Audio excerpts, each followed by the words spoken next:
এই যে ওয়েটার, একটু এদিকে আসেন। জি ম্যাম, বলেন কি খাবেন? এই লিস্টে যতগুলো খাবার আছে সবগুলো খাবার নিয়ে আসো।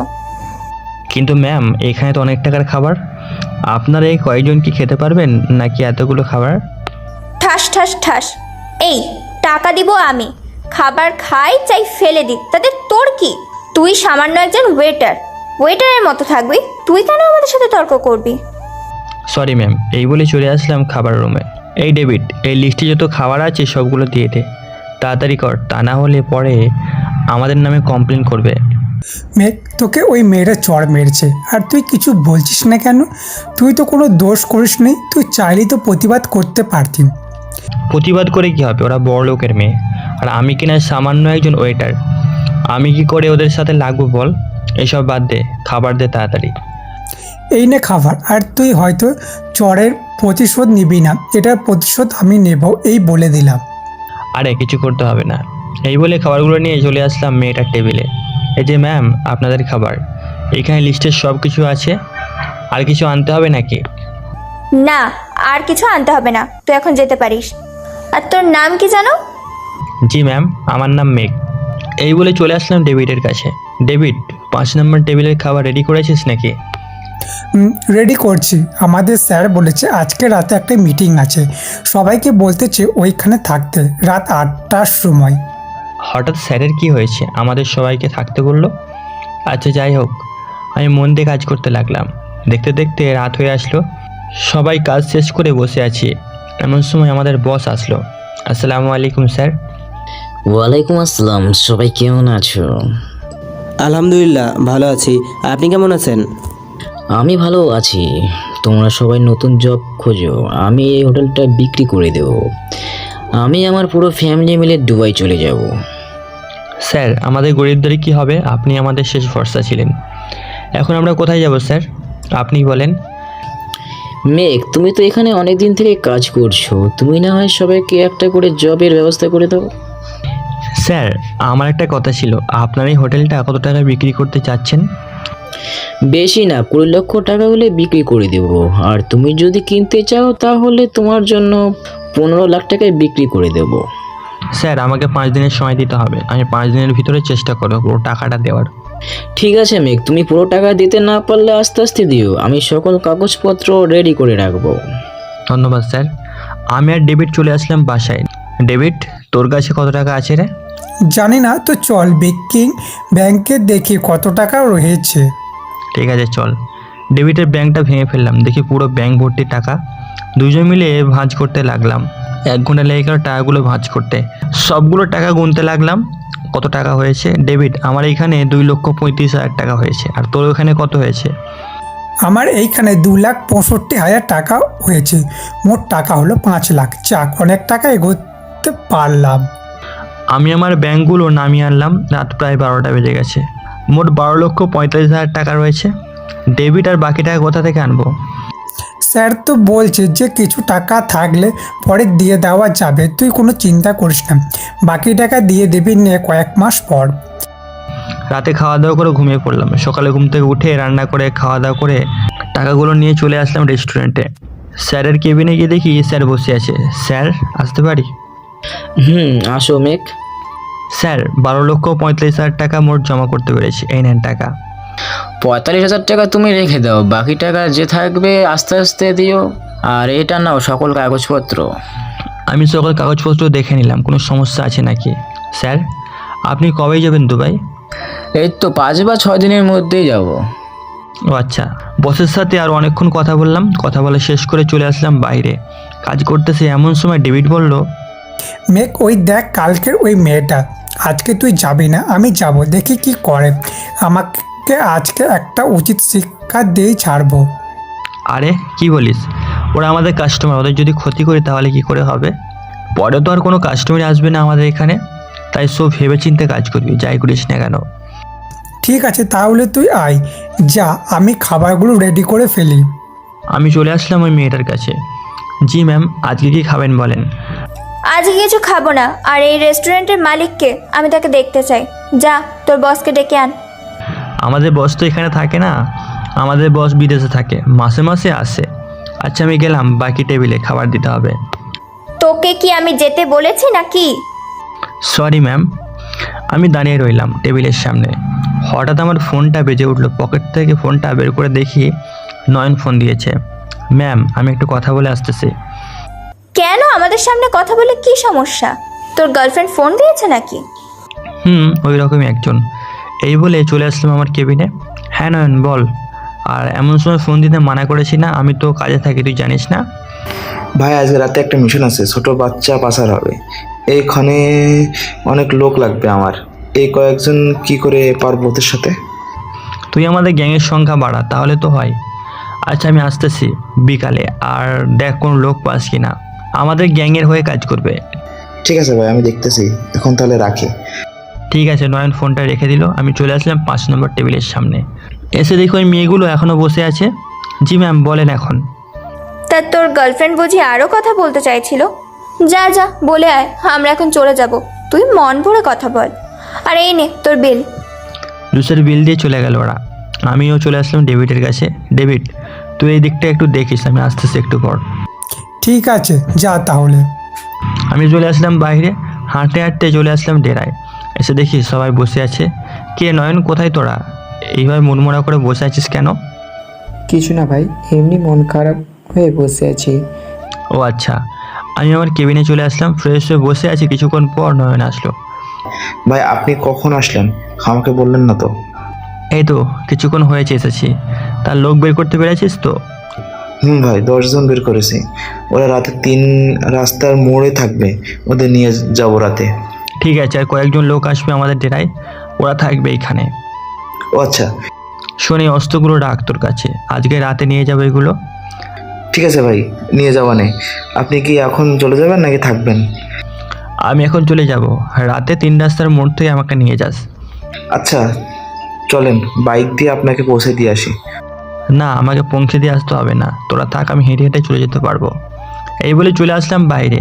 হাঁটতে হাঁটতে চলে আসলাম রেস্টুরেন্টে। এসে দেখি সবাই একসাথে জড়ো হয়ে দাঁড়িয়ে আছে। আমি যেতে ডেভিড বলল, মেঘ, আমাদের রেস্টুরেন্টে পুলিশ এসেছিল। একটা ওয়েটার ভুল করে ওনার শরীরে পানি ফেলে দিয়েছে, তাই ওকে ধরে নিয়ে গেছে। কি বলিস? আমাকে ফোন দিস নাই কেন?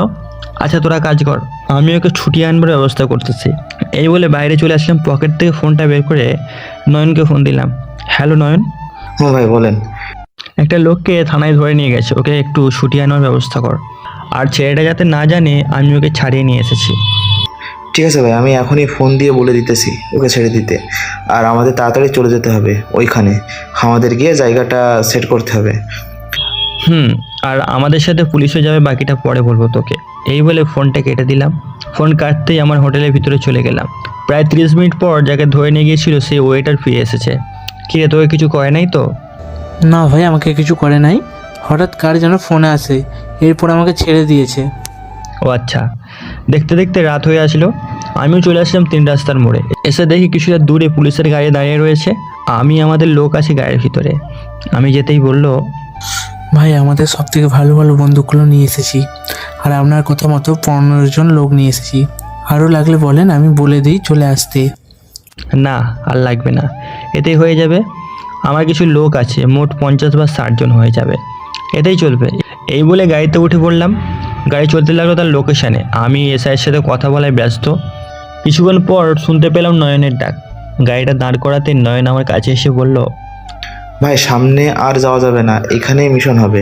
ওরা হয়তো চলে এসেছে, গাড়ির শব্দ শোনা যাচ্ছে সামনে থেকে। ড্রাইভার, গাড়িগুলো লুকিয়ে রাখো আর সবাই জ্যাকেটগুলো পরে নাও। আর যারা নতুন এসেছো সবাই আমাদের দেখে দেখে এরপর গুলি চালাবে, যাতে ওদের লোকগুলো মারা যায়। কিন্তু ভাই, আমাদেরকে যে পুলিশ ধরে নিয়ে আসে। আমিও তো একজন পুলিশ, আমিও তোমাদের সাথে কাজ করতেছি, আর তোমাদের কোনো কিছু হবে না, তোমরা নিশ্চিন্ত থাকতে পারো। আমি স্নাইপারটা নিয়ে সামনের দিকে এগোতে লাগলাম। সামনে যাচ্ছে আর গুলি করতেছি। আমার পিছু পিছু সবাই আসতেছে, সবাই গুলি করছে। প্রায় 2 ঘন্টা পর মিশন শেষ হলো। আমাদের সামনে বসে আছে লন্ডনের মাফিয়া কিং। কিরে, তোকে না একবার ওয়ার্নিং দিয়েছিলাম যে আর কখনো আসবি না এই বাংলাদেশে, তাহলে কেন এসেছিস? আমার মেয়ের দরকার ছিল তাই এসেছি, আর তুই আমার পথের কাটা হয়ে দাঁড়াস কেন বারবার? তোর কি চাই বল, আমি সব দিতে রাজি। আমরা যা চাই তুই দিতে পারবি? যদি দিতে পারিস তাহলে আমি আর কখনো তোর পথের কাঁটা হয়ে দাঁড়াবো না, এই বলে দিলাম। বল তোর কি চাই, কত কোটি টাকা চাই বল? অনেক দামি দামি মার্কশিট কার্ড দিবি, তুইও আমার পথে কাটা হয়ে দাঁড়াস না। তোর রুহুটা চাই, দিতে পারবি তুই? যদি দিতে পারিস কথা দিলাম কখনো তোর কাজে বাধা দিব না। আমার রোজ তোকে দিব কি করে? না দিতে পারলে সোজা উপরে চলে যা। এই বলে একটা গুলি করে দিলাম ওর মাথায়, সাথে সাথে মরে গেল। এসআই সাহেব, আপনি ওদেরকে এখানে মাটি দেওয়ার ব্যবস্থা করেন, অযথা থানায় নিয়ে যেতে হবে না। ঠিক আছে, তুমি যা বলবে তাই হবে। তুমি এখন বাসে চলে যাও, নয়ন সবাইকে নিয়ে তোরা ডেরায় চলে যা, আমরা বাকি কাজ শেষ করে চলে যাব নে। না, সবাই হাতে হাতে কাজ করে দিক, তাহলে তাড়াতাড়ি হয়ে যাবে। সবার জন্য কবর খোঁড়া হয়ে গেল, সবাইকে কবরে দিয়ে দেওয়া হলো। সবাই চলে আসলাম বাসায়। কলিং বেল দিতে ডেভিড এসে দরজা খুলে দিল। মেঘ, সারা রাত কোথায় ছিলি তো? জন্য অপেক্ষা চিন্তা হচ্ছিল জানিস। চিন্তা করতে হবে না, কালকে রেস্টুরেন্টে যেতে পারবো না, তোরা সামলে নিস বাকিটা। এই বলে আমার রুমে এসে ঘুমিয়ে পড়লাম। ঘুম ভাঙলো পরের দিন দুপুরে। উঠে ফ্রেশ হয়ে রেস্টুরেন্টে চলে আসলাম, কিছু খেয়ে কাজ করতে লাগলাম। বিকালে সবাই কাজ শেষ করে বসে আছি, এমন সময় ডেভিড বলল, ভাই, আজকে সকালে ওই মেয়েটা এসেছিল, আপনাকে খুঁজতে গেছে। এই নিন ওই মেয়ের নাম্বার, বলেছে আপনি আসে দিতে। হঠাৎ নাম্বার দিয়ে গেল কেন বুঝছি না। আচ্ছা তোরা বস, আমি ফোন করে আসি, দেখি কি বলে। এই বলে চলে আসলাম আমার কেবিনে। ফোনটা বের করে কয়েকবার ফোন দিতে এই ফোনটা রিসিভ করলো। হ্যালো, কে বলছেন? আমি RS রেস্টুরেন্টের ওয়েটার বলছিলাম। আপনি নাকি আপনার ফোন নাম্বার দিয়ে গেছেন, বলেছেন যে আপনাকে ফোন দিতে। ও হ্যাঁ, মনে পড়েছে। তুমি কি সত্যি ওয়েটার নাকি অন্য কিছু? আমি তোমার ছবি একটা টিভিতে দেখেছি। কি বলছেন এইসব? আমি সাধারণ একজন ওয়েটার, আর আপনি কি না বলছেন আমাকে টিভিতে দেখেছেন? এটা কি করে সম্ভব হয় বলেন তো? কিন্তু সেম আপনার মতোই, আবার সে আন্ডারওয়ার্ল্ড জগতের বাদশা। হয়তো আপনি বলতে গেছেন, আর কিছু বলার থাকলে বলতে পারেন, না হলে রাখি। ওই দিনের জন্য সরি, আসলে ওই দিন একটু রেগেছিলাম, তাই আর কি আপনার সাথে বাজে আচরণ করেছি।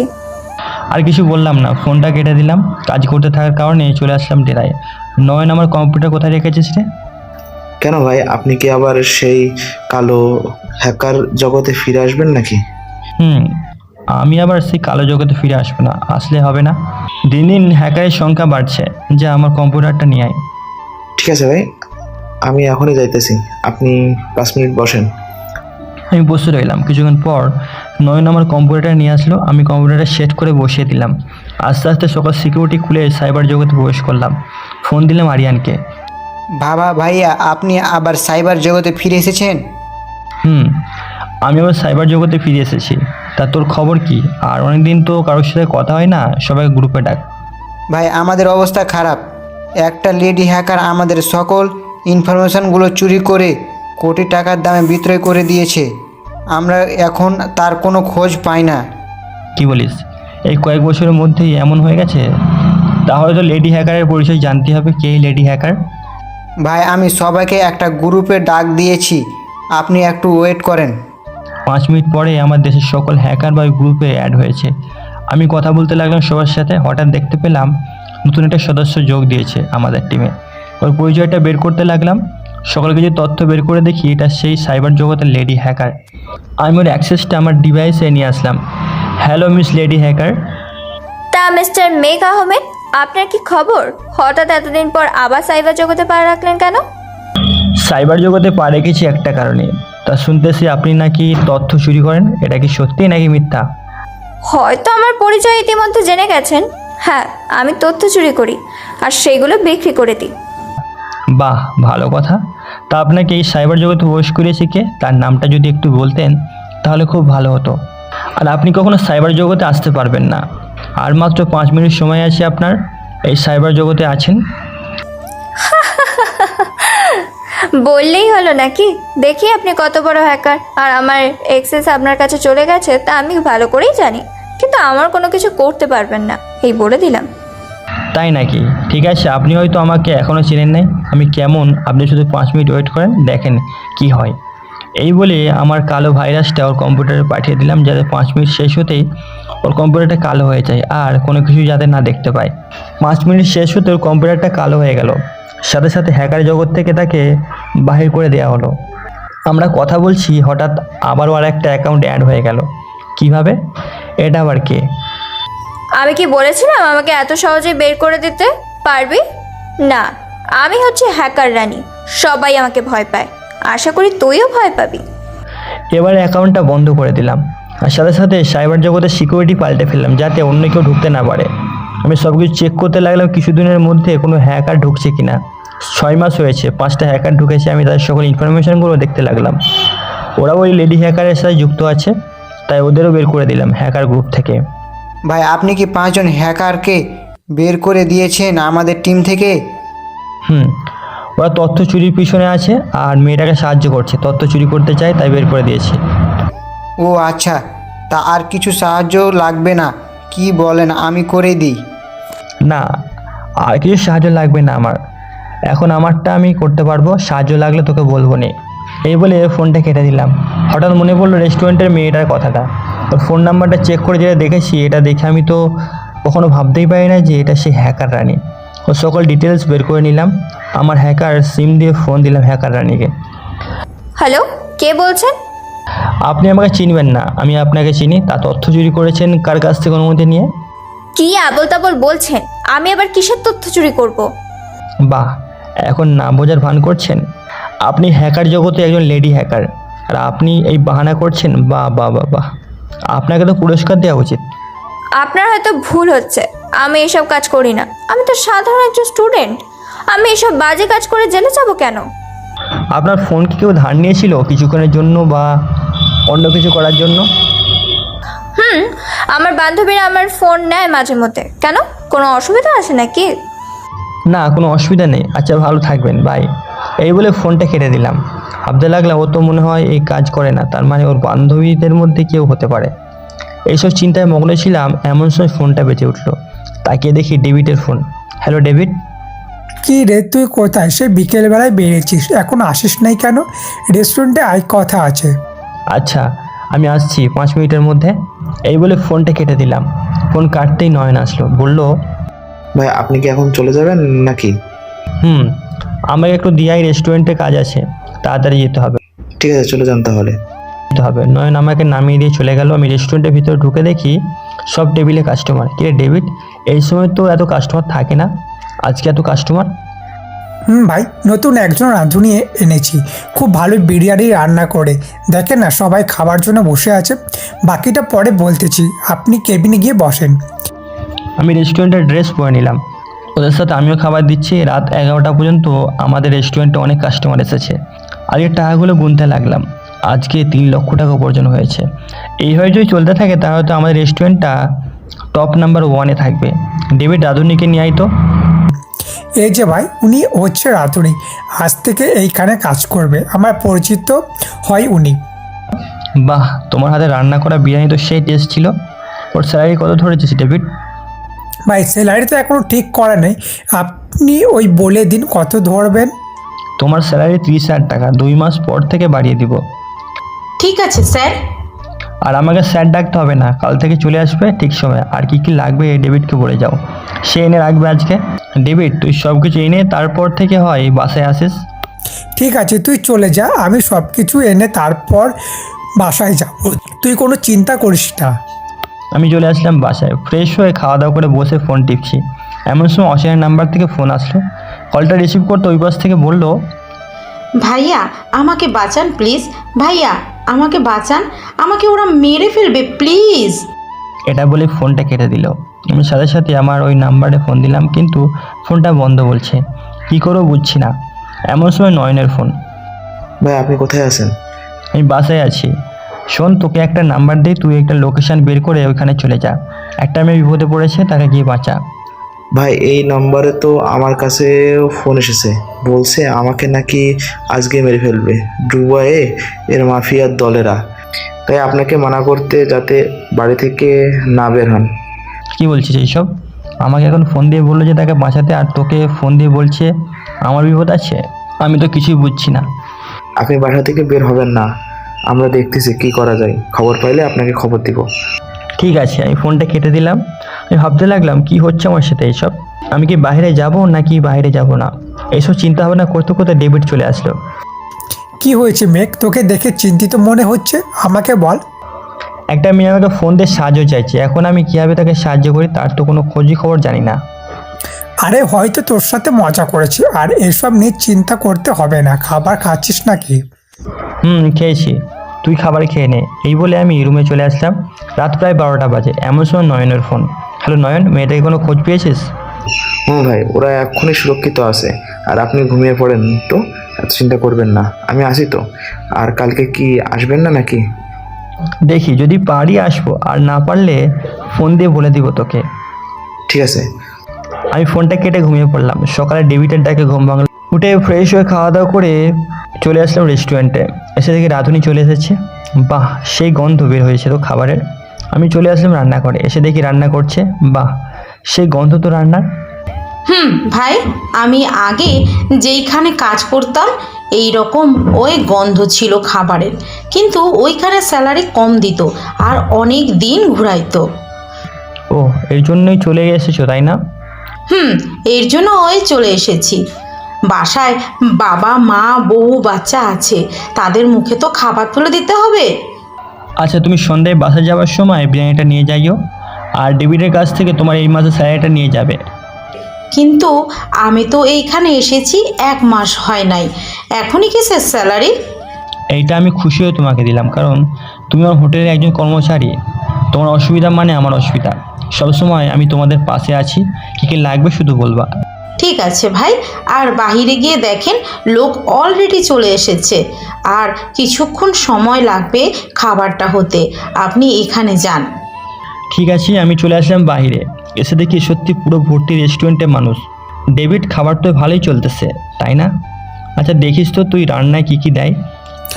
যা যা বলেছে সব ওই তো আনছি। আর বিরিয়ানি মশলার সাথে গুঁড়োর দুধের পাউডার দেয়, তাই হয়তো এত স্বাদ লাগে। ও আচ্ছা, যাই গিয়ে দেখ খাবার রান্না কতটুকু হয়েছে। ঠিক আছে। সবাইকে বসিয়ে দিয়ে খাবার দিয়ে দিলাম। সবাই টেবিলে, সবাই খুব আরামায়েশ করে খাইতেছে। খাওয়া দাওয়া শেষ করে সবাই বসে আছে। ডেভিড রান্নাঘরে গিয়ে দেখাই তো খাবার আরও বাকি আছে নাকি, শেষ হয়ে গেছে।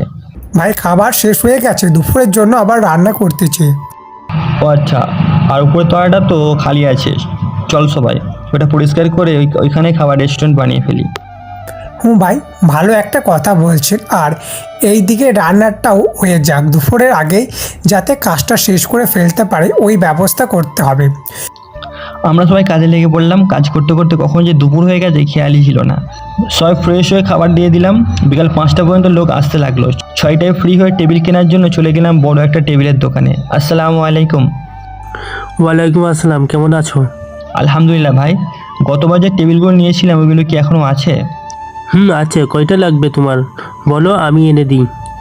40টা টেবিল 80টা চেয়ার দিলেই হবে, আর টাকাটা আমি কয়েকদিন পর দিয়ে যাবো। আপনার যদি বেশি প্রয়োজন হয় তাহলে আমার রেস্টুরেন্টে গিয়ে ডেভিডকে বললেই দিয়ে দিবে টাকা। না, এখন টাকা লাগবে না। আর তুমি আমার পরিচিত, ওই টাকা মারবে না, আমি জানি। আচ্ছা, তুমি চলে যাও, আমি সন্ধেবেলা পাঠিয়ে দিতেছি। 4টা বাজবে হয়তো। ঠিক আছে, পাঠিয়ে দেন। আমি চলে আসলাম আবার হোটেলে। ছেলেদের জন্য নিচতলায় আর মেয়েদের জন্য উপরতলায় খাবার ব্যবস্থা করেছি। ডেভিড, কেমন হয়েছে?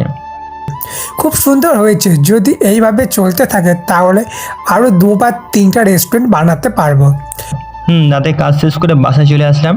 ফ্রেশ হয়ে বিরিয়ানিগুলো খেয়ে নিলাম। আচ্ছা ডেভিড, কয়েকটা সিসি ক্যামেরা লাগালে কেমন হয় বলতো? ভালো হয়, চোরদের হাত থেকেও বাঁচবে।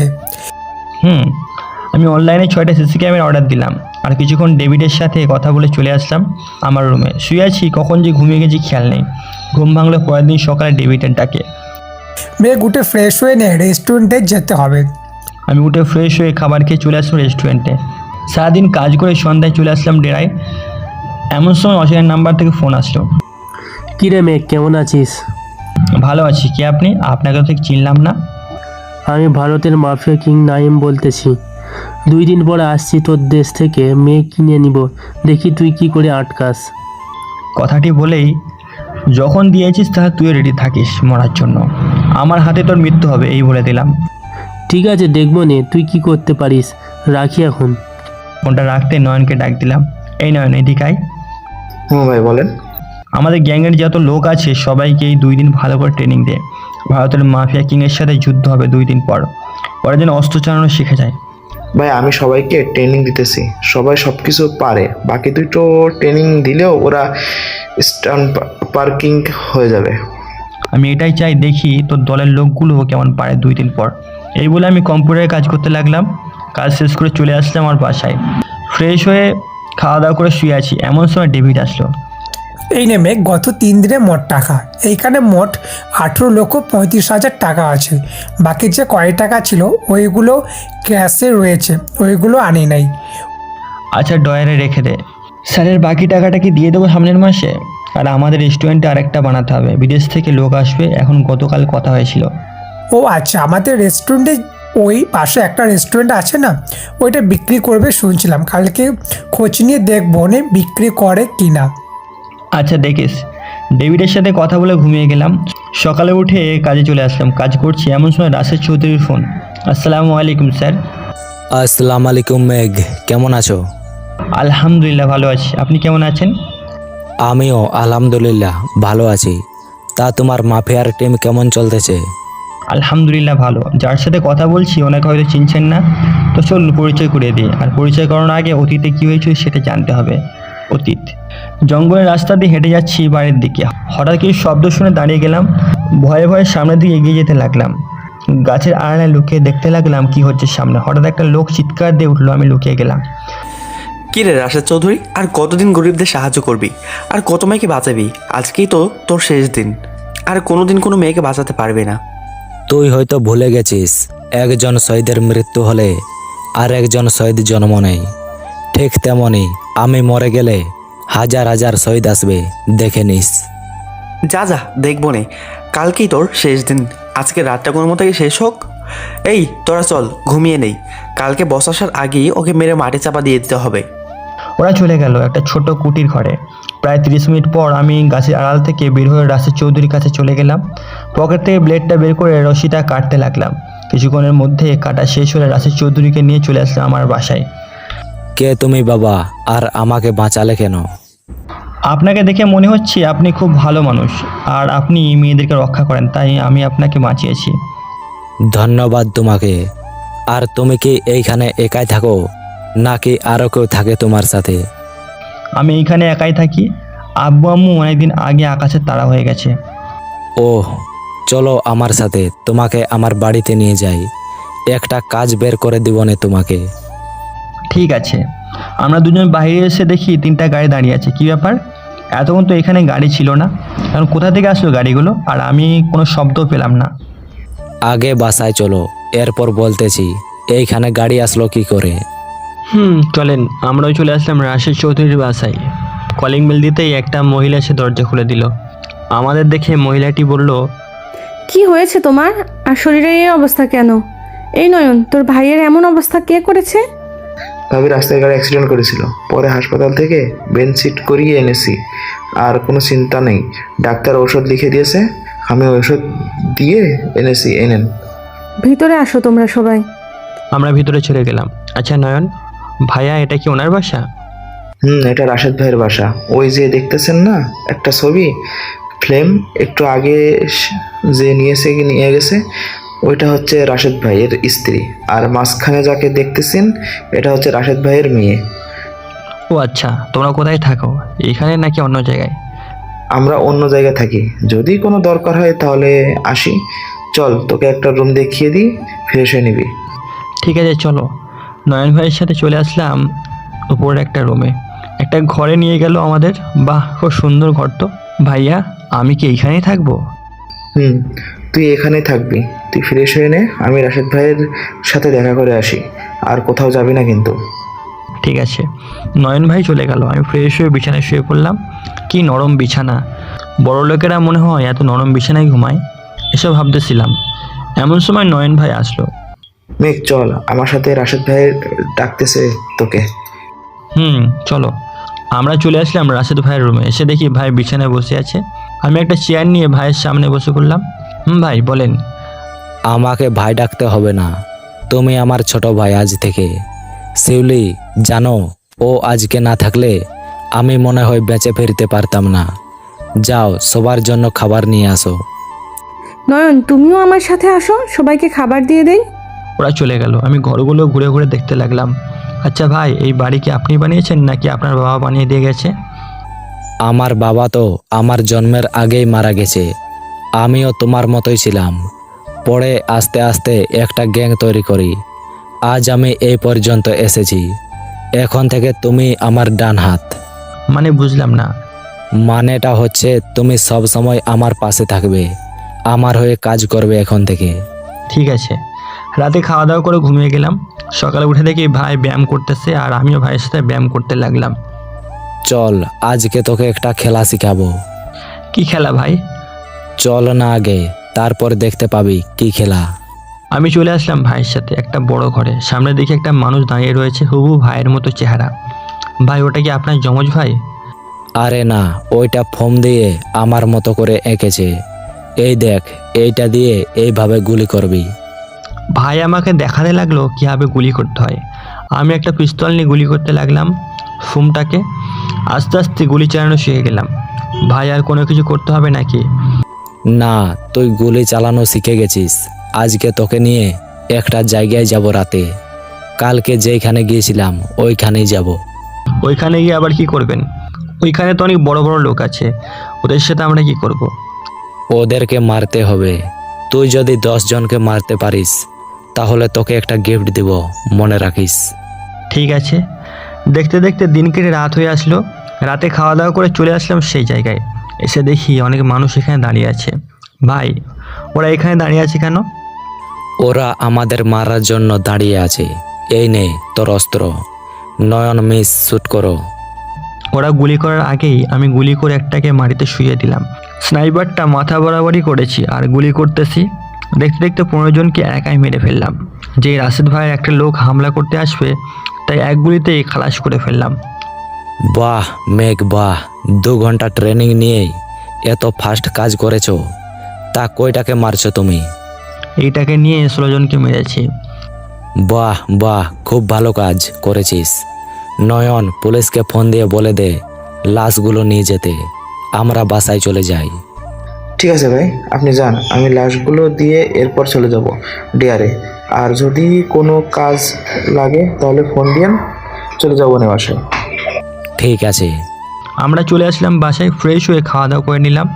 বসে বসে টিভি দেখতেছি। এমন সময় ভাই এসে বলল, মেঘ যাও একটু ঘুমিয়ে নেও, কালকে তোমাকে একটা জায়গায় নিয়ে যাব। সকাল সকাল উঠতে হবে ঘুম থেকে। ঠিক আছে ভাই।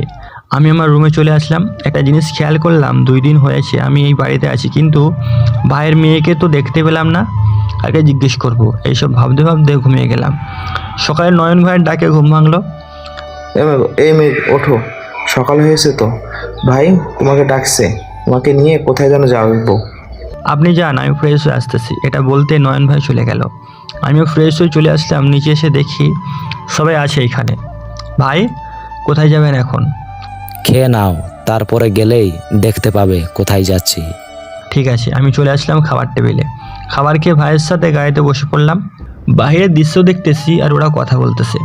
আচ্ছা ভাই, একটা কথা ছিল, যদি অনুমতি দিতেন বলতাম। বলো কি বলবা? আমি তো 2 দিন ছিলাম আপনার বাসায়, কিন্তু আপনার মেয়েকে তো দেখলাম না একদিনও। আপনার মেয়ে কি আপনার সাথে থাকে না? না, আমার মেয়ে আমার সাথে থাকে না। আমার মেয়েকে তার চাচার বাসায় রেখে এসেছি। আমরা যদি মরে যাই আমাদের মেয়েটা তো বাঁচাতে পারবে। আমরা সবাই থাকতে আপনাকে কে মারবে? আমরা আছি তো, আপনাকে মারার সাহস কেউ পাবে না। তাই যেন হয়। আমরা চলে আসলাম এত বড় একটা রাজপ্রাসাদে। চারিদিকে কালো কোট পরা লোক দাঁড়িয়ে রয়েছে। আমরা ভিতরে ঢুকতেই আমাদের চেক করে বাড়ির ভিতরে নিয়ে গেল। আমরা সবাই সোফায় বসে আছি। এমন সময় একজন মহিলা আসলো। চেনা চেনা লাগতেছে। ও হ্যাঁ, মনে পড়েছে, এটা তো আমাদের মাননীয় প্রধানমন্ত্রী। আসসালামু আলাইকুম। ওয়ালাইকুম আসসালাম। কে তুমি বাবা? আমি রাশেদ ভাইয়ের সাথে এসেছি। ম্যাম, আপনাকে যার কথা বলেছিলাম এটাই ওই ছেলে। একাই 17 জনকে মেরেছে। আমি চাচ্ছিলাম আমার জায়গায় এই ছেলেটাকে বসাতে। রাশেদও তো এখনো ছোট, কি পারবে এত বড় দায়িত্ব নিতে? আমার তো মনে হয় পারবে না। তারপরও তুমি একটু ভেবে দেখো। ম্যাম, আমি ভেবে এসেছি আমার জায়গায় ওকে বসাবো। আর আমিও তো ওর সমানেই ছিলাম, তখন আমিও এই গ্রুপে জয়েন করেছি। তা তো জানি। আচ্ছা, তোমার যদি মনে হয় ও এই কাজটা করতে পারবে তাহলে আমি একটা ট্রেনিং দেওয়াবো। যদি পারে তাহলে আমি ওকে মাফিয়া কিং হিসেবে পরিচয় করিয়ে দিতে পারবো সবার সাথে। ওকে ম্যাগ, ভালোভাবে কাজটা সম্পূর্ণ করো। আমি ভাইকে সালাম করে প্রধানমন্ত্রীর সাথে চলে আসলাম একটা বড় রুমে। এখানে অনেকগুলো বডিগার্ড আছে। আমি ভয় না পেয়েই বললাম, আমাকে কি করতে হবে এখানে? এই নাও, এই পিস্তল দিয়ে আমাকে গুলি করো। যদি করতে পারো তাহলে আমি তোমাকে মাফিয়া কিং বানিয়ে ফেলবো। আমি পিস্তলটা নিয়ে প্রধানমন্ত্রীর দিকে টার্গেট করলাম। যে গুলি করতে যাব এমন সময় রাশেদ ভাই এসে আমার হাত থেকে পিস্তলটা নিয়ে নিল। ম্যাগ, কি করতেছ এইসব? উনি আমাদের প্রধানমন্ত্রী, উনাকে ছাড়া দেশ শাসন করবে কে? রাশেদ, আমি ওকে যোগ্য হিসাবে করেছি, তুমি চাইলে ওকে তোমার আসনে বসাতে পারো। আর এই নাও, আমার তরফ থেকে এটা তোমার শ্রেষ্ঠ উপহার। ধন্যবাদ ম্যাম। আমরা চলে আসলাম বাহিরে। গাড়িতে বসতেই রাশেদ ভাই জিজ্ঞেস করলো, কি রে ম্যাগ, তুই ওনাকে মারতে চাইছিলি কেন? আর তোকে পিস্তলকে দিয়েছে? ভাই উনি পিস্তল দিয়ে বলছে ওনাকে মারতে, কিন্তু আমি ওনাকে টার্গেট করি নাই। ওনার মাথার উপর যে লাইনটা ছিল ওইটাকে টার্গেট করেছি। আর ওই পিস্তলের তো কোনো বুলেটই ছিল না, সব বুলেট আমার পকেটে ভরে ফেলেছি। এই দেখেন। বাহ, তোর মাথায় অনেক বুদ্ধি আছে রে। তুই যে কারো কাছ থেকে চলে আসতে পারবি। এই নে আমার তরফ থেকে তোর উপহার। অতীত অনেক শোনা হয়েছে, এখন বর্তমানে আসা যাক। রাশেদ ভাইয়ের সাথে কথা বলে ডেভিডের কাছে চলে গেলাম। ডেভিড, তুই কি এখানে থাকবি? কেন, কোথাও যাবি না কি? একটা জায়গায় যাব। রেস্টুরেন্টটা দেখাশোনা করিস, আর পাশের রেস্টুরেন্টটা বিক্রি করবে কি না জিজ্ঞেস করিস। ঠিক আছে। আমি চলে আসলাম রাশেদ ভাইয়ের বাড়িতে। কেমন আছেন ভাই? আলহামদুলিল্লাহ ভালো। মেঘ, তোমাকে নিয়ে একটা জায়গায় যাব, চলো। আমি ভাইয়ের সাথে চলে আসলাম একটা বাড়িতে। ছোটোখাটো একটা বাড়ি। কলিং বেল দিতে একটা মেয়ে এসে দরজা খুলে দিল। তাকে দেখে আমি অবাক, কারণ এটা হচ্ছে সেই মেয়ে যে আমাকে রেস্টুরেন্টে অপমান করেছে। এই তুই এইখানে কেন? আর আপনি কে? কাকে চান? নাইম চৌধুরী আছে এইখানে। আছে, ভিতরে আসেন। আমরা ভিতরে চলে গেলাম, সোফায় বসে আছি। এমন সময় একটা লোক আসলো। রাশেদ ভাইকে দেখে বলল, রাশেদ, তুই এইখানে এতদিন পর? রে, আমি আমার মেয়েকে নিয়ে যেতে এসেছি। নীলামা, যাও রেডি হয়ে আসো, তোমার বাবা চলে এসেছে। আব্বু, তুমি কি বলছো এইসব? আমার আবার আব্বু আসলো কোথা থেকে? তুমি তো আমার আব্বু। না রে মা, আমি তোকে ছোটবেলা থেকে লালন পালন করেছি, কিন্তু আমি তোর আসল বাবা না। তোর আসল বাবা হচ্ছে ও। ছোটবেলা তোকে আমার কাছে রেখে চলে গিয়েছিল। না, আমি যাব না তোমাকে ছাড়া। আমি মানি না উনি আমার বাবা। এই বলে নীলা দৌড়ে ঘরে চলে গেল। ভাই চলেন, ও যখন জেনে গেছে আপনি ওর বাবা, ঠিক একদিন চলে যাবে আপনার কাছে। মেঘ, তাই যেন হয়। নাইম যায় রে, আমাদেরও কাজ আছে। এত বছর পরও আমার মেয়েকে আমার বুকে জড়িয়ে ধরতে পারলাম না যে। তুই বাসায় যা, আমি তোর মেয়েকে তোর কাছে নিয়ে আসবো, তুই কোনো চিন্তা করিস না। আমরা চলে আসলাম রেস্টুরেন্টে। ভাই, এটা আমার রেস্টুরেন্ট। কিছুদিন হয়েছে কিনেছি। আজকে আপনাকে বিরিয়ানি খাওয়াবো। এই ডেভিড, বিরিয়ানি গরুর মাংস নিয়ে আই ভাইয়ের জন্য। এই নিন ভাই খাবার। আমরা দুজন বসে খাবার খেয়ে নিলাম। ভাই, আপনার মনটা হয়তো অনেক খারাপ, চলেন আপনাকে একটা জায়গা থেকে ঘুরিয়ে নিয়ে আসি, মন ভালো হয়ে যাবে। না মেঘ, আমি এখন বাসায় যাব। আর বিরিয়ানিটা অনেক মজার হয়েছে। তুই যাবি নাকি আমার বাসায়? চলেন আপনাকে নামিয়ে দিয়ে আসি। এই বলে ভাইকে নিয়ে চলে আসলাম তার বাসায়। ভাই, আমি কালকে আসবো আবার, আপনার সাথে কিছু কথা আছে। আচ্ছা, আসিস। আমি চলে আসলাম আবার রেস্টুরেন্টে। রাত 12টা পর্যন্ত কাজ করে আমি আর ডেভিড চলে আসলাম বাসায়। ফ্রেশ হয়ে বিছানায় বসতেই ফোনটা বেজে উঠলো। তাকিয়ে দেখি নীলা ফোন দিয়েছে। মেঘ, তুমি কোথায় আছো এখন? আমি তো এখন বাসায় চলে এসেছি। কেন, কিছু লাগবে নাকি? না, কিছু লাগবে না। কিছু কথা ছিল, বলতাম তোমাকে। বলো, আমি শুনতেছি। আচ্ছা, রাশেদ চৌধুরী কি সত্যি আমার বাবা নাকি অন্য কেউ? আর যদি আমার বাবাই হয় তাহলে আমাকে এতদিন ওনার কাছে রেখেছে কেন? তাহলে শোনো, তোমাকে এতদিন কেন ওনার কাছে রেখেছে। তোমার বাবা একজন মাফিয়া কিং ছিলেন, যে কিনা দেশ রক্ষার কথা সারাক্ষণ নিয়ে ভাবেন। প্রতি রাতে তোমার বাবা মিশনে যেত। যখন শুনতে পারে তোমার বাবার পরিচয় একজন মাফিয়া পেয়ে গেছে, তখন সব খোঁজ খবর নিয়ে এরপর তোমাদের বাড়িতে হামলা করার উদ্দেশ্য নিয়েছিল। এটা তোমার বাবা জানতে পেরে তোমাকে নাইম চৌধুরী, মানে তুমি এখন যাকে বাবা ডাকো, ওনার কাছে দিয়ে এসেছিল। এর কয়েকদিন পরই তোমার আম্মু মারা গেছে। আরও অনেক কিছু আছে, ওইগুলো না হয় তোমার বাবার কাছ থেকে শুনে নিও কালকে। আর কালকে বিকাল 5টায় তুমি আমার রেস্টুরেন্টে চলে এসো। আমি ভাইকে বলবো নিয়ে আসতে। ঠিক আছে, তা তুমি কি এখন কালকে আমাকে নিয়ে যাইও? ঠিক আছে, নিয়ে আসবো নি। এখনও ঘুমাবো না, রাত হয়েছে, তুমিও ঘুমাও। ঠিক আছে, গুড নাইট। ফোনটা চার্জে রেখে আমিও ঘুমিয়ে গেলাম। সকালে ডেভিডের ডাকে ঘুম ভাঙলো। উঠে ফ্রেশ হয়ে চলে আসলাম রেস্টুরেন্টে। এসে দেখি সবাই কাজ করতেছে। কী ব্যাপার, আজকে এত তাড়াতাড়ি কাজে লেগে গেল কেন সবাই? কে ডেভিড, আজকে সবাই এত তাড়াতাড়ি কাজে লেগে গেল কেন? ভাই আমি বলছি তাড়াতাড়ি কাজ করতে। আজকে আমাদের কাছ থেকে বিরিয়ানি নিতে আসবে, কালকে অর্ডার দিয়ে গিয়েছিল। ও আচ্ছা, এর জন্যই তো এত তাড়াতাড়ি সবাই চলে এসেছে। হুম। আমিও হাতে হাতে কাজগুলো এগিয়ে দিলাম। কাজ করতে করতে কখন যে বিকাল হয়ে গেল খেয়াল নেই। হঠাৎ ফোনটা বেজে উঠলো, তাকিয়ে দেখি রাশেদ ভাই ফোন দিয়েছে। হ্যালো ভাই। মেঘ, তুমি কোথায় আছো? তুমি না বলছো আজকে আসবে, কই আসলে না তো? যাব, একটু পর আসতেছি, আপনি রেডি হয়ে থাকেন। ঠিক আছে।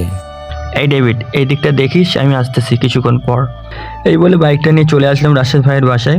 কলিং বেল দিতেই রাশেদ ভাইয়ের স্ত্রী এসে দরজা খুলে দিল। মেঘ, ভিতরে আসো, তোমার ভাই রেডি হইতাছে। আমি ভিতরে চলে গেলাম। সোফায় বসে আছি, এমন সময় রাশেদ ভাই আসলো। ভাই চলেন। চলো। আপনি গাড়ি করে আমার রেস্টুরেন্টে যান, আমি আসতেছি একটু পর। আপনার জন্য একটা সারপ্রাইজ আছে। কি সারপ্রাইজ, বলো। বললেই তো সারপ্রাইজ থাকবে না। এই বলে চলে আসলাম বাইক নিয়ে। নীলার বাসায় এসে কলিং বেল দিতে নীলা এসে দরজা খুলে দিল। কি ব্যাপার, রেডি হয়ে বসেছিলেন নাকি? একটু আগেই রেডি হয়েছে, চলো তাহলে এখন যাওয়া যাক।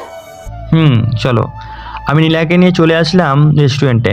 এসে দেখি ভাই এক কর্নারে একটা টেবিলে বসে আছে। নীলা, আমি যখন হাত দিয়ে ইশারা করবো তখন তুমি ভিতরে ঢুকবে। ঠিক আছে। এই বলে আমি চলে আসলাম ভাইয়ের কাছে। ভাই, আপনার সারপ্রাইজ আসতেছে। কি এমন সারপ্রাইজ এনেছো যে আসতেছে? আসলেই দেখতে পাবেন। এই বলে আমি নীলাকে হাত দিয়ে ইশারা করলাম ভিতরে আসতে। নীলা এসে সামনে চেয়ারে বসলো। ভাই এটা দেখেই পুরো অবাক। ভাই, অবাক হওয়ার কিছু নেই, নীলা সব জানে। তা কি খাবেন বলেন? একটা 7 আপ আনলেই চলবে, আর কিছু লাগবে না। আমি চলে আসলাম কিচেন রুমে। এসে দেখি ডেভিড রাধুনির সাথে কথা বলছে। কি রে, কি হয়েছে? আর ওর সাথে ওইভাবে কথা বলছিস কেন? এমনি ভাই, ও নাকি আরও কয়েকটা বিয়ে বাড়ির অর্ডার নিয়েছি, তাই আমি বলছিলাম তো আমাকে বলে দিতে পারতাম। নিয়ে যখন ফেলেছে তখন তাহলে থাক, আর এমন করবা না কখনো। যা করবা সবাইকে বলে করবা, যাতে কারো অসুবিধা না হয়। ঠিক আছে স্যার। আমি 3টা 7 আপ নিয়ে চলে আসলাম রাশেদ ভাইয়ের কাছে। ভাই এই নেন আপনার 7 আপ। আমরা 3জন কথা বলতেছি, এমন সময় বাহির থেকে চোখ যেতেই দেখি অনেকগুলো গাড়ি আসছে। একটা গাড়ি আমার রেস্টুরেন্টের সামনে এসে দাঁড়ালো। আমি বুঝতে পারলাম এরা নীলা আর রাশেদ ভাইকে মারতে এসেছে। ভাই তাড়াতাড়ি চলেন। কেন মেঘ, হঠাৎ কি হলো? আর কোথায় যাব এখন? আগে চলেন, তারপর বলছি। এইবার দুজনকে নিয়ে চলে আসলাম একটা বন্ধ করা রুমে। এইখানে আপনারা 2জন থাকেন। কিছুক্ষণ পর আমি এসে দরজা খুলতেছি। এই বলে দরজা লাগিয়ে আসলাম বাহিরে। ছদ্মবেশ ওয়েটার রূপ নিয়ে ওদের কাছে চলে আসলাম। এই যে ভাইয়ারা, আপনারা এইখানে কেন এসেছেন? এখানে একটা লোক আর একটা মেয়ে ঢুকেছে কিছুক্ষণ আগে, তাই না রে? না তো, এই দেখেন, ঢুকলে তো এইখানে থাকতো, তাই না? কিন্তু আমার লোকের তো খবর দিয়েছে এইখানেই আছে। সর, আমি পুরোটা দেখবো ঘুরে। চলেন, আমি আপনাকে ঘুরে দেখাই পুরোটা। এই বলে ঘুরে দেখাতে লাগলাম। দেখানো শেষ হলে বললাম, দেখেছেন এইখানে থাকলে নিশ্চয়ই দেখতে, তাই না? আর এই নে, যদি ওই 2টা লোককে দেখিস তাহলে আমাকে ফোন দিয়ে জানাবি ওরা কোথায় আছে। ঠিক আছে, জানাবো। ওরা চলে যেতেই আমি দরজার তালা খুলে নীলা আর রাশেদ ভাইকে বের করে আনলাম। ভাই, ভিতরে কিছু সমস্যা হয় নাই তো? না, হয় নাই। কিন্তু তুমি আমাদের ভিতরে বন্দি করে রেখেছিলে কেন? আর কে এসেছিল? আর রাজীবের ছেলেরা এসেছিল আপনাকে মারতে, তাই আমি আপনাদের ভিতরে ঢুকে রেখেছিলাম যাতে আপনাদের না দেখতে পাই। ওহ আচ্ছা, দেখেছিস তো নীলামা, আমি কেন তোকে এতদিন এত দূরে রেখেছিলাম। এখন যদি মেঘ না থাকতো তাহলে হয়তো আমরা 2জন মারা যেতাম। থাক এইসব কথা, চলেন বিরিয়ানি খাবেন। এই বলে ওদের নিয়ে উপরে চলে আসলাম, যেখান থেকে কেউ দেখতে পাবে না। সবাই খাওয়া দাওয়া করে নিলাম। ভাই চলেন আপনাদের নিয়ে দিয়ে আসি। এইভাবে আমরা যদি যাই তাহলে তো আমাদের মেরে ফেলার সম্ভাবনা আছে বেশি। চিন্তা নেই, আপনারা হয়তো মনে নেই কয়েকদিন আগে আমি প্রধানমন্ত্রীর সাথে দেখা করেছিলাম। উনি আমাকে একটা বুলেট প্রুফ গাড়ি দিয়েছে, ওটা দিয়ে আপনাদের নিয়ে যাব। বাহ, ভালো তো। আচ্ছা চলো, আমাদের নামিয়ে দিয়ে আসলো। নীলা, তুই কি আমার সাথে যাবি না? নাকি তোর বড় আব্বুর কাছে যাবি? আমি তোমার সাথে যাব কালকে, বড় আব্বুর বাসায় যাব। ঠিক আছে, নিয়ে যাব নে। এখন তো চল, দেরি হয়ে যাচ্ছে, আবার মেঘ আসবে তো এইখানে। রাশেদ ভাই আর নীলাকে নিয়ে চলে আসলাম বাসায়। ভাই আপনি থাকেন, আর যদি কোনো সমস্যা হয় আমাকে ফোন দিয়েন। আর গাড়িটা রেখে গেলাম, যদি কেউ হামলা করে এই গাড়িতে ঢুকে বসে থাকবেন। এই গাড়ি সব দিক দিয়ে আপনাকে প্রোটেক্ট করবে। ঠিক আছে, তুমি কি হেঁটে হেঁটে যাবে নাকি? না, আমি সাইকেল দিয়ে যাব। গাড়ি থেকে সাইকেলটা বের করে চালাতে চালাতে সেই জঙ্গলের পথ অতিক্রম করতে যাব, এমন সময় হঠাৎ একটা গুলি আমার হাতে এসে লাগলো। সাইকেলটা কন্ট্রোল করতে না পেরে পাশে পড়ে যাই। উঠে দেখি কয়েকটা লোক আমার দিকে আসতেছে। আমি কোনো মতো উঠে দৌড় দিলাম জঙ্গলের ভিতরে। কোথায় যাচ্ছি কে জানে, মাঝ জঙ্গলে মনে হয় চলে এসেছি। ফোনটা বের করে দেখি এটা নেটওয়ার্কই নেই। এখন কোথায় যাব? আবার পিছনের দিকে হাঁটা দিলাম। হঠাৎ কারো কথার শব্দে দাঁড়িয়ে গেলাম। এই এখন ওকে খুঁজে কোথাও পাবো না, পুরো তো মাঝ জঙ্গলে চলে এসেছি। এখন কি আর সামনের দিকে যাবো কি করে? চল আমরা গাড়িতে ফিরে যাই, হয়তো তাকে আর পাবো না। চল। ওরা চলে যেতে লাগলো, আমি ওদের পিছু পিছু যেতে লাগলাম। ওরা গাড়িতে উঠে চলে গেল কিছু দূর। আমি সাইকেলটা নিয়ে চলে আসলাম হাসপাতালে। হাতে ব্যান্ডেজ করে চলে আসলাম রেস্টুরেন্টে। আমার হাতে ব্যান্ডেজ দেখে ডেভিড বলল, কি রে, তোর হাতে ব্যান্ডেজ কেন? আর তোর কি হয়েছে? কিছু না রে, গুলি লেগেছে হাতে। তুই বাসায় চলে আসিস, আমি বাসায় যাচ্ছি। একটু ওয়েট কর, আমি যাব, এইখানে কাজ শেষ। এই তারা সব কিছু গুছিয়ে রেখে এরপর আসবে, আমি বাসায় চলে যাচ্ছি। আমি আর ডেভিড বাসায় চলে আসলাম। বাসায় এসে শুয়ে পড়লাম। এমন সময় নীলার ফোন। হ্যালো নীলা। বাসায় গেছো নাকি? বাসায় আইসি মাত্র। তুমি কি করো? আর খাওয়া দাওয়া করেছো নাকি? আর কোনো সমস্যা হয় নাই তো? এই তো বসে আছি, খাওয়া দাওয়াও করেছি, কোনো সমস্যা হয়নি। তুমি কি ঘুমিয়ে যাবে নাকি এখন তোমাকে যদি কিছু বলতাম শুনতে? আর না, আর একটু পর ঘুমাবো। আর কি বলো বলো, তুমি শুনি। মেঘ, আমি তোমাকে প্রথম দেখাই ভালোবেসে ফেলেছি। প্লিজ আমাকে ফিরিয়ে দিও না, আমি তোমাকে অনেক সুখে রাখবো। দেখো নিলে, এটা হয়তো তোমার আবেগ, আর আমার বিষয় হয়তো তুমি সব কিছু জেনে গেছো। আমি আজ বেঁচে আছি, কাল বেঁচে নাও থাকতে পারি। তাই বলছি যে আমার দ্বারা এইসব হবে না। মেঘ, আমি তোমাকে ছাড়া অন্য কাউকে বিয়ে করব না। আমি তোমার পাশে থাকবো সব সময়, যাই হয়ে যাক না কেন আমি তোমার পাশে থাকবো। তবুও আমাকে আপন করে নাও। না, আমি পারবো না, এই বলে ফোনটা কেটে দিলাম। নীলা এটা কি বলছি? এতদিন পর আমি যদি ওকে আমার জীবনের সাথে জড়িয়ে নিই তাহলে ওর ক্ষতি হবে অনেক। তা যে করে হোক ওর সাথে কম কথা বলতে হবে। এইসব ভাবতেছি এমন সময় ডেভিড আসলো। কি রে, এগুলো কোথা থেকে খেয়ে এসেছিস আমাকে বল তো? আর তুই তো নীলা আর রাশেদ চৌধুরীকে নিয়ে আসতে গিয়েছিলিস। রে, আসার সময় গুলি খেয়েছি। কয়েকটা লোক আমাকে ঘিরে ধরেছিল।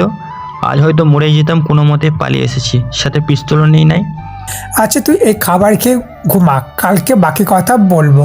আর নীলা বা রাশেদ চৌধুরী কেউ জানে তোর যে ওইগুলো গুলি লেগেছে? না, ওরা কেউ জানে না। আর তোর কাছে জিজ্ঞেস করে তুইও বলিস না।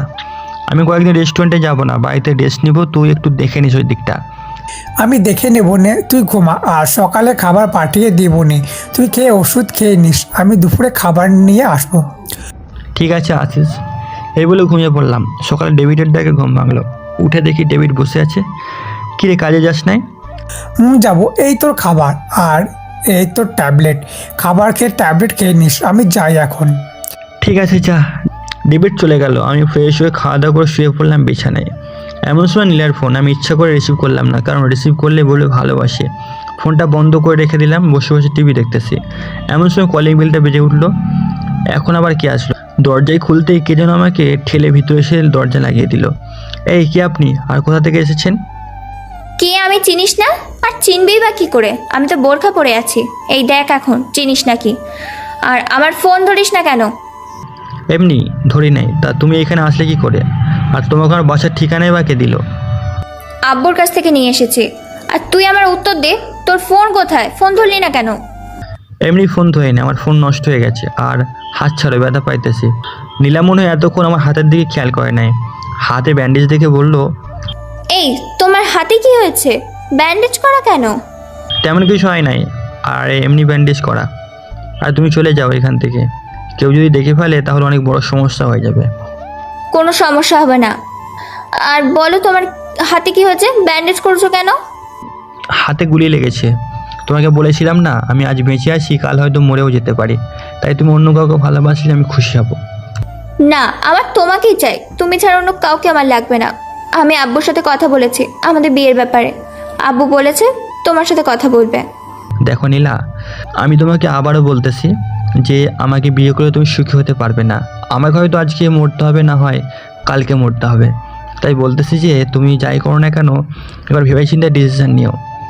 আমি অনেক ভেবেছি তোমাকে নিয়ে, আর আমার তোমাকেই লাগবে, অন্য কাউকে আমার চাই না।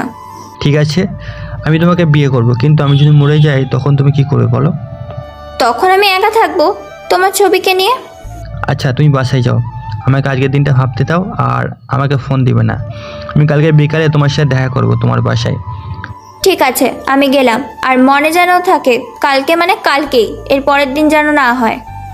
আচ্ছা বাবা, আচ্ছা, কালকে মানে কালকেই। এই বলে নীলাকে গাড়িতে উঠিয়ে দিলাম। হঠাৎ মনে হলো নীলার পিছনে একটা গাড়ি ফলো করতেছে। আমি ফোনটা নিয়ে নীলাকে ফোন দিলাম। হ্যালো নীলা। আবার কেন ফোন দিয়েছো? এখন না বললে চলে যেতে। আমার কথাটা মন দিয়ে শোনো, তোমার পিছনে দেখো একটা সাদা গাড়ি আছে, তুমি ওইখানে গাড়িটা দাঁড় করাও। আর যদি দেখো সাদা গাড়িটা ওইখানে দাঁড়িয়ে গেছে, তাহলে বুঝবে তোমাকে ফলো করছে। তুমি আবার আমার বাড়িতে চলে আসো। আচ্ছা, আমি আসছি এক্ষুনি। কিছুক্ষণ পর নীলা আসলো। দেখেছো আমাদের মারার জন্য এখনো কীভাবে লোক ঘোরাঘুরি করছে, আর তুমি বলতেছো যে আমার পাশে সব সময় থাকবে। আমি যখন বলেছি তোমার পাশে সবসময় থাকবো, তাহলে ধরে নাও তোমার পাশে সবসময় আমি আছি, এখনো আছি এবং ভবিষ্যতেও থাকবো। আমি জানালার কাছে গিয়ে দেখি কয়েকটা লোক সাদা গাড়িতে বসে আছে। পকেট থেকে ফোনটা বের করে নয়নকে দিলাম ফোন। হ্যালো নয়ন, কোথায় আছিস রে তুই? এই তো ভাই, আপনার রেস্টুরেন্টের সামনে কেন? আমার পুরো গ্যাং নিয়ে চলে আয় আমার বাড়ির সামনে, এসে দেখবি একটা সাদা গাড়ি আছে, ওই গাড়িতে যতগুলো লোক আছে সবগুলোকে ধরে নিয়ে চলে যাবি। আমি রাতের ডেরায় যাব। ঠিক আছে ভাই, আমি এখনই আসতেছি, আপনি শুধু আমাকে বলেন কোনটা। আমি শুয়ে পড়লাম, নীলাও আমার বুকের উপর শুয়ে পড়লো। এই কী করতেছো? এসব তুমি জানো না বিয়ের আগে এইসব করা যায় না?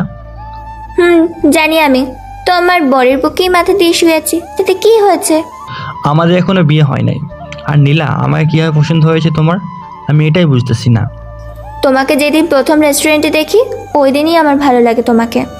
এখন যে ভালোবেসে ফেলেছি আমি নিজেও বলতে পারি না। ও আচ্ছা, নীলার সাথে কথা বলতেছি, এমন সময় নয়নের ফোন।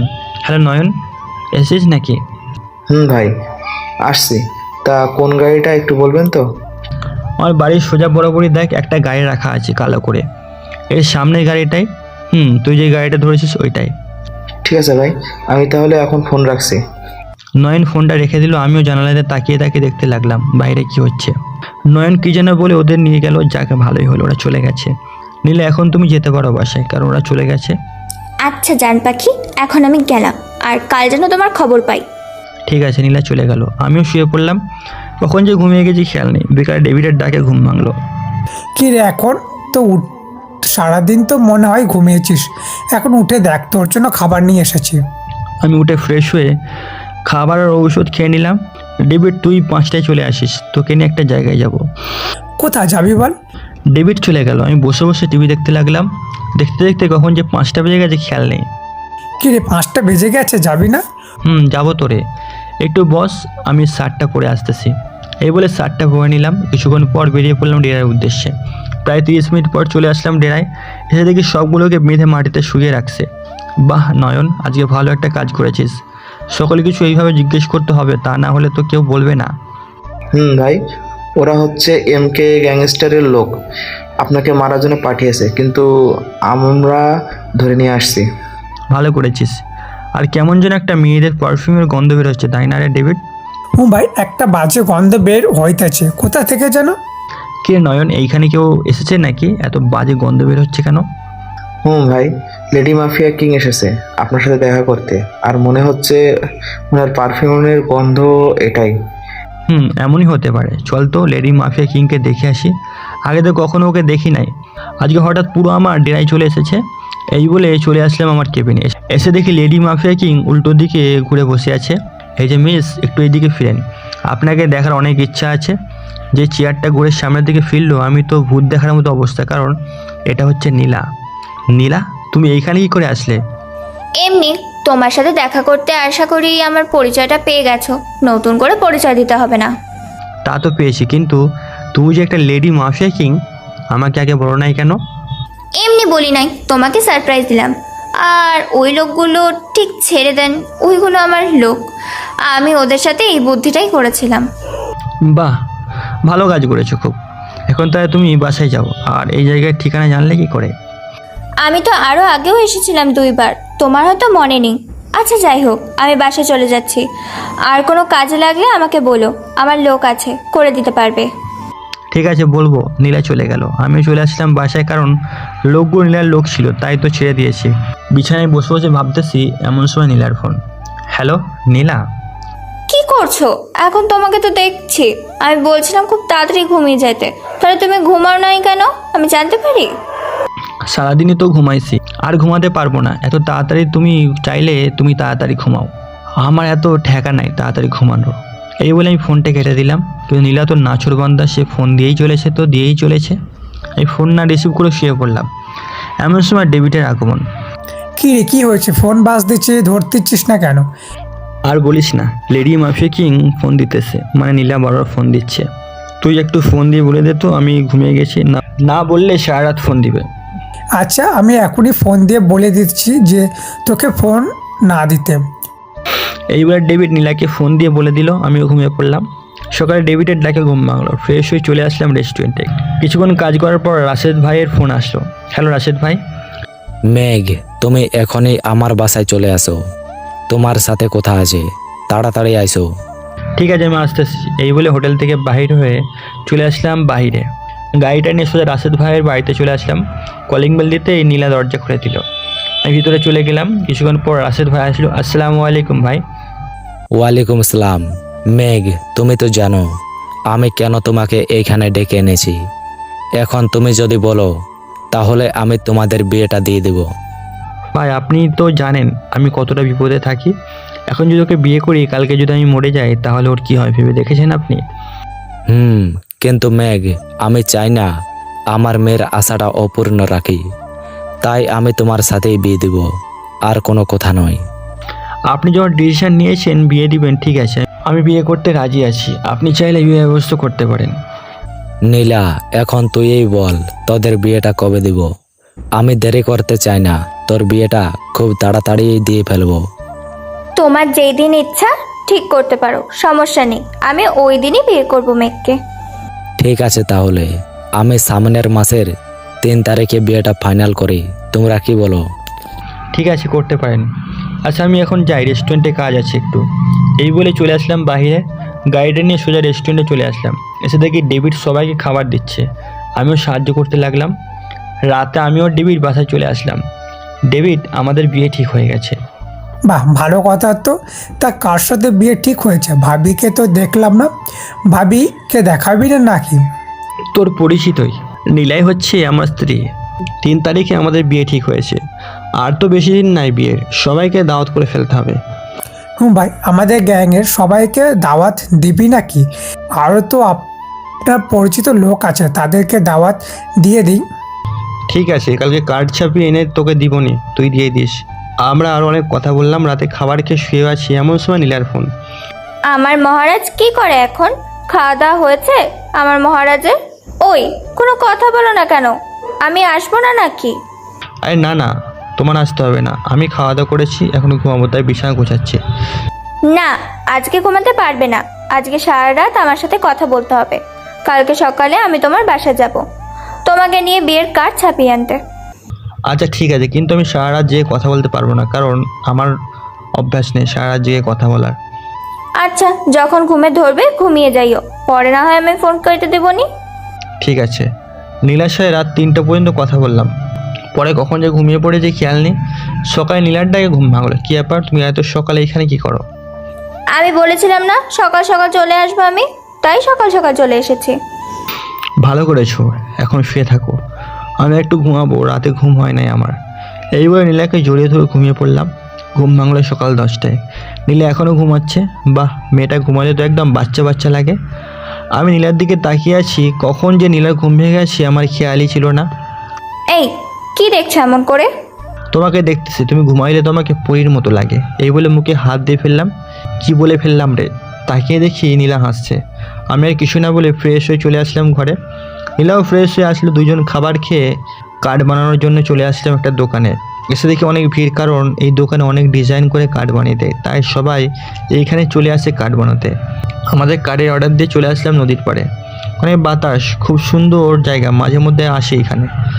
বিয়ের পর আমরা প্রতিদিন এইখানে আসবো, জায়গাটা আমার অনেক ভালো লেগেছে। ঠিক আছে, আমরা কিছুক্ষণ থেকে চলে আসলাম বাসায়। দেখতে দেখতে 2টা দিন কেটে গেল। সকালে কিছু আয়োজন করা শেষ, শুধু নীলার বিয়ের কেনাকাটা করতে হবে।